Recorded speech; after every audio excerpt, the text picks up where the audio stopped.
ডাকসু নির্বাচন অর্থাৎ জাহাঙ্গীরনগর বিশ্ববিদ্যালয়ের যে নির্বাচন সেটি বর্জনের মাধ্যমে বিএনপি কি অর্জন করবে এটা নিয়ে কিন্তু কানাঘুষো রয়েছে। বিএনপি এখন এমন একটা পর্যায়ে চলে গেছে, তাদের নিয়ে মানুষ যোগ করতেছে, তাদের নিয়ে মানুষ হাসাহাসি করতেছে, বাজে মন্তব্য করতেছে, এটা তারা দেখছেন না। তারা বড় অনেক হেভিওয়েট নেতা, তাদের একজন নেতা বলতেছে এই বিএনপি যদি খেলে একটা ধাওয়া দেয় কেউ টিকবে না ঢাকা শহরে, বিএনপি যদি এই মুতে দেয় ভেসে যাবে অন্য অন্য দল। এই যে কথাবার্তা লাগামহীন। আর ফজু ফজু তো একটু চুপ হয়েছে, এখন সোশ্যাল মিডিয়া আমরা একটু ভালোভাবে উদযাপন করতে পারতেছি। এই ফজুর জন্য সোশ্যাল মিডিয়ায় ঢোকা যেত না। দল করে বিএনপি কিন্তু সারাক্ষণ আওয়ামী লীগের গুণগান করতেন। তো এই সমস্ত রাজনীতিবিদদেরকে ছাত্রদল শেষ সময় গিয়ে আধা ঘন্টা ১ ঘন্টা আগে তারা ভোট বর্জনের সিদ্ধান্ত নেয়। এবং সবচেয়ে মজার বিষয় হচ্ছে সেখানে কিছু শিক্ষক, যারা বলা হচ্ছে বিএনপি পন্থী শিক্ষক, তারাও ভোট নির্বাচন থেকে বর্জন করে। অর্থাৎ নির্বাচনের যে দায়িত্ব সেখান থেকে তারা দায়িত্ব থেকে সরে দাঁড়ায় এবং তারা ক্যাম্পাস ৩০ বছর পর জাহাঙ্গীরনগর বিশ্ববিদ্যালয়ের ছাত্র সংসদ নির্বাচন অনুষ্ঠিত হয়েছে এবং সারাদিন গতকালকে রাত্র থেকে একটি টানা উত্তেজনা, নানা অভিযোগ পাল্টা অভিযোগের মধ্য দিয়ে সকাল থেকে ভোট গ্রহণ চলছিল এবং নানা অভিযোগ আমরা যেটা ডাকসুতে দেখেছি কিন্তু ত্যাগ করে অথবা হল ত্যাগ করে। এখন প্রশ্ন হচ্ছে এই গণঅভ্যুত্থানের পর আমরা চেয়েছিলাম যে শিক্ষক হবে সার্বজনীন শিক্ষক, অর্থাৎ শিক্ষক হবে সকল ছাত্রদের জন্য সমান। সেখানে বিএনপি পন্থী, আওয়ামী পন্থী, লাল সাদা এই ধরনের শিক্ষক আসলে ক্যাম্পাসের জন্য একটি ভয়ানক বিষয় হয়ে দাঁড়িয়ে থাকে, কারণ যারা ক্ষমতায় থাকে তারা এটির সুযোগ নেয় এবং অপব্যবহার করে। তা আমি যেটা ব্যক্তিগতভাবে মনে করেছিলাম যে এই ধরনের অপতৎপরতা, অপরাজনীতি, অপসংস্কৃতি থেকে বাংলাদেশের মানুষকে বেরিয়ে আসতে হবে। অন্তত ইউনিভার্সিটিগুলা এই ধরনের এই শিক্ষকতা, অর্থাৎ শিক্ষক থাকে সার্বজনীন শিক্ষক, সেই ব্যবস্থাটাকে তারা রাজনৈতিকভাবে ব্যবহার করে, এটা এমন একটি পর্যায়ে নিয়ে যায় পরবর্তীতে সেটা আবার অন্য একটি সরকার ক্ষমতায় আসলে সেটার উপর প্রভাব পড়ে। তো এই ধরনের প্রভাব থেকে মুক্ত থাকার জন্য শিক্ষা অঙ্গনে শিক্ষকতা যে পেশা সেটিকে অন্তত তাদের বিলিয়ে দেওয়া উচিত। অর্থাৎ তাদের কোনো লিয়াজো সংগঠন অর্থাৎ ছাত্র সংগঠন কোনো দলের সাথে তাদের সম্পর্ক ওই ধরনের থাকা উচিত না আমি বলে মনে করছি। এখন বিষয় হচ্ছে জাহাঙ্গীরনগর বিশ্ববিদ্যালয়ের যিনি ভিসি রয়েছেন কামরুল হাসান, তিনি হচ্ছেন বিএনপি পন্থী একজন ভিসি।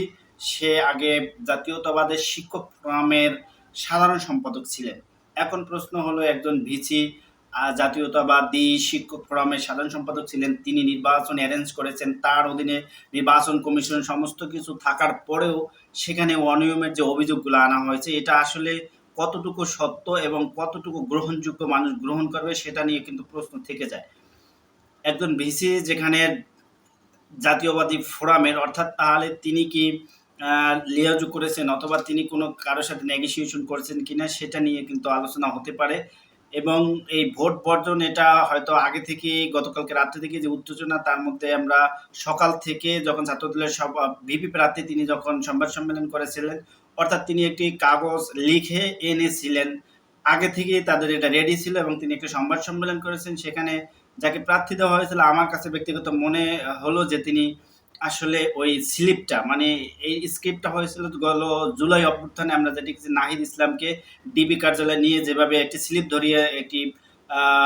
ধরিয়ে সেটা পড়ার জন্য নির্দেশনা প্রদান করেন, ঠিক সেম ক্যাটাগরির কাজটা হয়েছে যে একটি স্লিপ এসেছে সেটি তিনি পরে শুনিয়েছেন এবং তার পড়তে গিয়েও অনেক নানা ধরনের জটিলতা দেখা দিয়েছে। অর্থাৎ একজন ভিপি প্রার্থী তিনি যখন সংবাদ সম্মেলন করবেন অত্যন্ত মুখস্থ, অর্থাৎ তিনি তার যে অভিযোগগুলো সেগুলো তিনি তুলে ধরবেন, কিন্তু সে একটি লিখিত বক্তব্য পাঠ করেছেন। অর্থাৎ তিনি কি বক্তব্যটা ওখানে বইয়া লিখেছেন অথবা কেউ লিখে দিয়েছেন, না তিনি আগে থেকেই এটা লিখে নিয়ে গেছেন দলীয় সিদ্ধান্তে। তো এই সময়কার নির্বাচনগুলো, এই সময়কার সোশ্যাল মিডিয়ার যুগ, এখানে কোনো কিছু লুকানোর আসলে সম্ভব না। এটা মানুষ এটা নিয়ে বিশ্লেষণ করে, যে আসলে পুঙ্খানুপুঙ্খ বিশ্লেষণ করে। তো এখন যেটি হয়েছে যে শিক্ষকরাও আসলে কি নির্বাচনের দায়িত্ব থেকে সরে দাঁড়াতে পারে। তারা ভিতরে ছিলেন, তারা নির্বাচনের দায়িত্বে ছিলেন। যদি কেউ অনিয়ম করেন তাকে ধরে ফেলবেন, তাকে শাস্তির আওতায় আনবেন, সাথে সাথে তাকে শাস্তির আওতায় আনতে পারতেন, সেটা করতে পারতেন। কিন্তু তারা নির্বাচন বর্জন করেন, এটা আসলে একটি হাস্যকর ব্যাপার হয়ে দাঁড়িয়েছে। যেটা মনে হচ্ছে যে নির্বাচন শিক্ষকরাও বর্জন করতে পারেন কিনা, তারা অনিয়ম হলে সেখানে তারা প্রোটেস্ট করবে এবং তাদের যে যতটুকু ক্ষমতা আছে সেটার ভিতরে এবং আইন যেটা রয়েছে নির্বাচনে আচরণবিধি লঙ্ঘন অথবা নির্বাচনে অনিয়ম হলে কি ধরনের শাস্তি থাকবে সেটার বিষয়ে যেসব কথা লেখা আছে নির্বাচনী ইস্তাহারে সেটা তারা করবেন। কিন্তু তারা ছাত্রদের সাথে সাথে তারাও বর্জন করেছেন। একজন শিক্ষককে আমরা দেখলাম সে মিডিয়ার সামনে বারবার ওটা বলার চেষ্টা করলেন।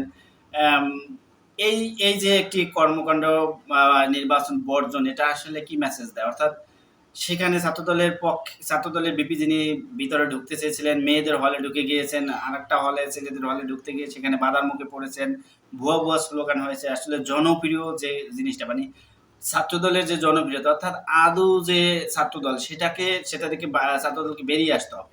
বাংলাদেশ জাতীয়তাবাদী ছাত্রদল এখন থাকবে রানিং যারা স্টুডেন্ট রয়েছেন এবং অনার্স শেষের দিকে বা মাস্টার্সের পরে অথবা অনার্স থার্ড ইয়ারে রয়েছেন, তাদের এই সংগঠনে নিয়ে আসতে হবে। তারপরে এই সংগঠন আরো সাংগঠনিক যে কার্যক্রম সেটা বেগবান করতে হবে।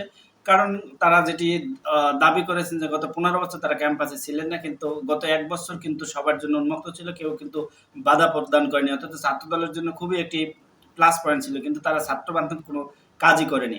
তাদের যে কাজ ছিল তারা ওই টেন্ডার কোথায় হবে এবং কোথায় আওয়ামী লীগ থাকে, কোথায় কি করা লাগবে এগুলো নিয়ে ব্যস্ত ছিল।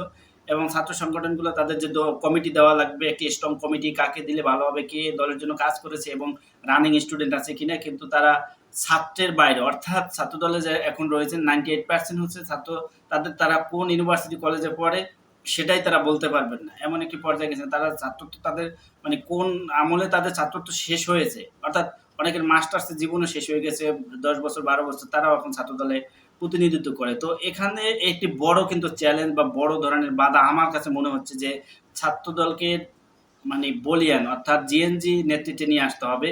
হয়তোবা যদি সংগঠন বেগবান করতে চায়, সংগঠন যদি সচল করতে চায়, সংগঠনকে যদি আরো শক্তিশালী করতে চায়, তাহলে এই আদু রাজনীতি বাদ দিতে হবে। আদু রাজনীতি বাদ দিয়ে ছাত্রদলকে একটি কলেজ বান্ধব, বিশ্ববিদ্যালয় বান্ধব যে যারা রানিং স্টুডেন্ট তাদেরকে নিয়ে আসতে হবে। নিয়ে আসলে কি হবে, এখানে একটি সার্কেল তৈরি হবে, তারা সবাইকে বলবে তাদের কর্মকাণ্ড, জাতীয়তাবাদী ছাত্রদলের আদর্শ এইসব সম্পর্কে যখন তারা বলবে, তাদের মোটিভেট করবে, তখন ছাত্রদলে আসার জন্য সবাই আসার জন্য তারা কাজ করবে। তো এগুলো করা উচিত। এখন এই যে নির্বাচন বর্জন হয়েছে, এটা আমরা আগেও হয়তো ভেবেছিলাম যে অন্যান্য যে নির্বাচন, যেহেতু ডাকসুতে তারা যেভাবে হেরেছে, একটি প্যানেলও মানে একটি ছাত্র সংসদ হলেও তারা একটি সিট পায়নি। এখন ছাত্রদলকে মানুষ কতটা ভালোবাসে বা সাধারণ শিক্ষার্থীরা কতটা ভালোবাসে সেটা আসলে বলা মুশকিল। তারা যে শিবিরের উপর বারবার ওই দোষারোপটা করছেন, আসলে এটাও একটা হাস্যকর বিষয়। কারণ বাংলাদেশ ছাত্র শিবির তারা বলছে গুপ্ত রাজনীতি করেছেন, কিন্তু তারা তো পরিচয় দিতে পারেনি। কিন্তু তারা তো এখন এই ১ বছরে ক্যাম্পাস গুছিয়ে ফেলেছেন। তারা রানিং স্টুডেন্ট দিয়ে তাদের প্রতিনিধিত্ব করাচ্ছেন। এ কারণে তারা ভালো একটি পজিটিভ দিকে রয়েছেন। কিন্তু অন্যান্য যারা ছাত্রদলে রয়েছেন তারা প্রত্যেকটা সংগঠন, তাদের উপজেলা, জেলা, ওয়ার্ড পর্যায়ে নেতা পর্যন্ত তাদের ছাত্রত্ব নাই। ছাত্রত্ব নেই হয়তো আমাদের পড়াশোনাই করছেন না, হয়তোবা এসএসসি পাস করছেন তারপর রাজনীতি করছেন। এখনো তারা ওই রাজনীতির পেছনেই আছেন, কিন্তু তাদের পদ পজিশন দেওয়া হয়েছে। তারা কেউই এখনো রানিং ছাত্র নাই।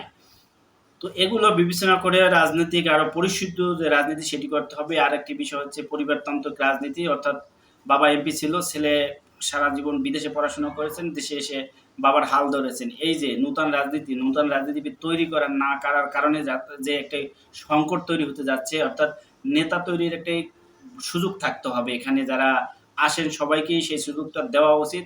কিন্তু রাজার ছেলে রাজা, নেতার ছেলে নেতা, এমপির ছেলে এমপি, মন্ত্রীর ছেলে আবার এমপি হবেন, এই যে প্রথা মানে পরিবারতন্ত্র, এই পরিবারতন্ত্র থেকে বেরিয়ে আসা উচিত। এবং ছাত্রদলেও যে অনেক ধরনের ত্রুটি আমরা দেখলাম, যে যেখানে কমিটি দেওয়া হয়েছে হয়তো ছাত্রলীগের কিছু আসছে বা অছাত্র আসছে, এরপরে বিবাহিত তো আছেই, তারপরে যেটা সবচেয়ে ভয়ানক, যারা রাজপথে ছিল, যারা ত্যাগী ছিল, তাদেরকে সরিয়ে তারা এমন লোকজন, এই তাদের আত্মীয় স্বজন, কেউ সুপারিশ, কারণ সামনে দেখছে যে বিএনপির জন্য ভালো একটি ফিল্ড রয়েছে, জাতীয় নির্বাচনে বিএনপি ভালো করতে পারে, ক্ষমতা আসবে, এখান থেকে টাকা কামানো যাবে। এই যে সুবিধাবাদী কিছু লোক বিএনপিতে ঢুকে গেছে, ছাত্রদলে ঢুকে গেছে, এই ঢোকার ফলে ছাত্রদল আসলে এই ১ বছরে কিছুই তাদের অর্জন নাই, তাদের অর্জন জিরো।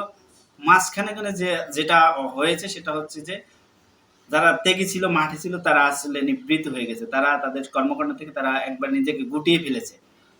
আমার অনেক পরিচিত আছেন যারা ছাত্রদল করতেন এবং তারা এই দূর সময় ছাত্রদল করতেন, তাদেরকে এখন বাদ দিয়ে নূতন যাদেরকে পয়সাপাতি আছে অথবা যাদের এই মামা খালুর সুপারিশ আছে, তারা এখন সামনে নেতৃত্ব আছে। এই কারণে ছাত্রদলকেও অর্থাৎ ছাত্র দল না, শুধু বিএনপি সংগঠনের মধ্যে এ ধরনের কার্যক্রম রয়েছে। এখান থেকে বিএনপি বেরিয়ে না আসলে বড় ধরনের তাদের সংকট পড়বে। কারণ জেনজি জেনারেশন সেই ট্যাগিং রাজনীতি যেটা বলা হচ্ছে যে একটি দোষ দিয়ে দাও, দোষ দিয়ে দাও, এই দোষ দিয়ে দাও আর রাজাকার, শিবির, গুপ্ত এগুলো বলে আসলে আর বিভাজন যে সৃষ্টি করা, এখান থেকে যদি বেরিয়ে না আসে ভবিষ্যতে ভয়াবহ আরো পরিস্থিতি তৈরি হতে পারে বাংলাদেশে। তবে আশা করব যে প্রত্যেকটা ক্যাম্পাসে এই লাল দল, সাদা দল, কালো দল যেসব শিক্ষক রয়েছেন তারা অন্তত রাজনীতি থেকে আপনাদের নিজেদের মুক্ত রাখুন, আপনারা নিরপেক্ষ থাকুন। অর্থাৎ আপনাদের এসবে আপনাদের কাজ হচ্ছে ছাত্রদেরকে পড়ানো, ছাত্রদেরকে শিক্ষা দেওয়া, ছাত্রদেরকে উচ্চশিক্ষায় শিক্ষিত করা, তাদের আদর্শ শেখানো। কিন্তু আপনার থেকে রাজনীতির আদর্শ শেখানো বা আপনি এক দলের সমর্থন করেন সেই আদর্শে তাকে ক্যাম্পাসে পড়ানো, সেটা আসলে বোধগম্য নয়। বাংলাদেশের অধিকাংশ আমরা এই গত ১৫ বছরে যে ৩ টা নির্বাচন দেখেছি সেখানে কিন্তু এই শিক্ষকরা এক পুলিং এজেন্ট এবং এজেন্ট ছিলেন। তাদের সামনেই কিন্তু ভোট ডাকাতি হয়েছে আমরা দেখেছি। কিন্তু তারা কেউই কিন্তু মুখ খুলেনি। তারাই কিন্তু আবার এই বিভিন্ন বিশ্ববিদ্যালয়, বিভিন্ন কলেজ, ইউনিভার্সিটি, স্কুলে তারাই পড়াচ্ছেন। তারাই পড়াচ্ছেন, আদর্শ শিখাচ্ছেন। তাদের থেকে আদর্শ শিখতে হয় কারণ তাদের যেটা বলেছে তাদের কিছু করার ছিল না। কিন্তু তাদের করার ছিল। তাদের প্রতিবাদ করারও আ অ প্রতিবাদ করার রাইটটাও ছিল। সেটাও করেনি। কি হয়েছে ভোটের বিষয় কেউ এটা নিয়ে মুখ খোলেনি। কারণ সবাই একই কর্মের ফল ভোগ করবে এটা স্বাভাবিক। তো এখন সর্বশেষ এই এই বিএনপির যে অগণনীয় ক্ষতি হয়েছে সেটার জন্য বিএনপি নিজেরাই দায়ী। কারণ তারা এগুলো যাচাই বাছাই করেনি। তারা দেখেছে অন্যায় হয়েছে, সেখান থেকে তাকে মানে শোকাজ করা হয়েছে অথবা তাকে বহিষ্কার করা হয়েছে। এর মধ্যেই তাদের রাজনৈতিক সীমাবদ্ধ। কিন্তু আমি দেখলাম যে ঢাকা মহানগর দক্ষিণের যে সেক্রেটারি রয়েছেন আব্দুর রহিম, তাকে আবার দেখলাম বাংলা মাঠের ছাত্রদলের মিছিলে, আবার তিনি কিন্তু বহিষ্কৃত নেতা। তার জায়গায় আরেকজনকে দেওয়া হয়েছে। এই যে মানে এই যে মানুষকে ধোঁকা দেওয়া কাজ, এগুলো থেকে বেরিয়ে আসতে হবে। এগুলো মানুষ বুঝতে শিখেছে এবং এখন সোশ্যাল মিডিয়ার মাধ্যমে মানুষ অটোমেটিক্যালি খবর ছড়িয়ে যাচ্ছে। তো সবকিছু মিলিয়ে আসলে জাহাঙ্গীরনগর বিশ্ববিদ্যালয়ে ভিসি কামরুল হাসান ভিসি হওয়ার আগে যে তার একটি পরিচয় ছিল, এরপরে এখন তিনি